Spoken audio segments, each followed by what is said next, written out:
แผนกคุ้มครองราคาสินค้าและบริการกรมการค้าภายในกระทรวงอุตสาหกรรมและการค้าได้มีการจัดกิจกรรมภายใต้โครงการราคาอุ่นใจภายในงานนี้แม่นได้นำเอาอุปกรณ์การเรียนเซนบาปึ้มแบบเรียนปึ้มเขียนบิ๊กโซดำรวมไปถึงอย่างลึกไม่บรรทัดเลยเครื่องแบบนักเรียนพร้อมกับราคาพร้อมกับสินค้าอุปโภคบริโภคโดยเฉพาะก็แมนประเภทสินค้าที่ผลิตจากคนลาวกิจกรรมจำหน่ายสินค้าภายใต้โครงการราคาอุ่นใจจัดขึ้นอยู่ข้างประตูไซนครหลวงเวียงจันทร์ภายในงานครั้งนี้ได้นำเอาสินค้าประเภทอุปกรณ์การเรียนคือปึ้มแบบเรียนปึ้มเขียนบิ๊กซอดำอย่างลึบไม่บรรทัดเครื่องแบบนักเรียนและสินค้าประเภทเครื่องอุปโภคบริโภคคือมีสำเร็จรูปแป้งนัวน้ำปลาซีอิ๊วและอื่นๆมาจำหน่ายในราคานโยบายภายใต้โครงการราคาอุ่นใจหรือราคาหลุดท้องตลาดงานในครั้งนี้มีพ่อแม่ผู้ปกครองน้องนักเรียนและประชาชนชาวนครหลวงเวียงจันทร์ได้เข้ามาซื้อขายเป็นจำนวนหลวงหลายและมีบรรยากาศที่ฟดฟื้น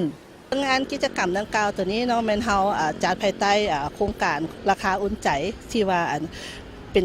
โครงการเริ่มเนาะของกรมการค้าภายในหรือว่าของกระทรวงอุตสาหกรรมการค้าเฮาเนาะซึ่งจุดประสงค์ในการจัดตัวนี้แมนอยากเพื่อแบ่งเบาภาระค่าใช้จ่ายของพ่อแม่พี่น้องเนาะในการเรื่องการซื้อเครื่องอุปกรณ์ศึกษาเนาะในสุขเฮียนใหม่ที่จะเปิดมานี่หั่นซึ่งอยู่ในงานก็จะมีบรรดาห้างค้าต่างๆเนาะที่เอาบรรดาอุปกรณ์การศึกษาบ่มีเครื่องนักเรียนบ่มีเกิดมีกระเป๋ารวมทั้งอุปกรณ์ไอทีเนาะและนอกนั้นก็ยังมีพวกสินค้าอุปโภคบริโภคบางจำนวนเนาะและนอกนั้นเขายังมีจุดบริจาคเขาเอิ้นว่าส่งต่อเครื่องมือสองให้น้องๆอยู่เขตทางไก่ซอกลีกการจัดกิจกรรมในครั้งนี้เพื่อช่วยแบ่งเบาค่าใช้จ่ายของพ่อแม่ประชาชนและครอบครัวผู้ที่มีรายรับต่ำปานกลางให้สามารถซื้ออุปกรณ์การศึกษาเครื่องแบบนักเรียนและสินค้าอุปโภคบริโภคที่มีคุณภาพได้มาตรฐานในราคาที่เป็นธรรม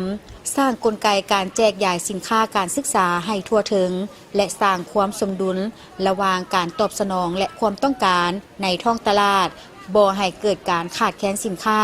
ทั้งเป็นส่วนหนึ่งในการซุกยูให้เด็กน้อยก็คือเยาวชนของชาติได้มีอุปกรณ์การเรียนที่เพียงพอลดผ่อนอัตราการปะละการเรียน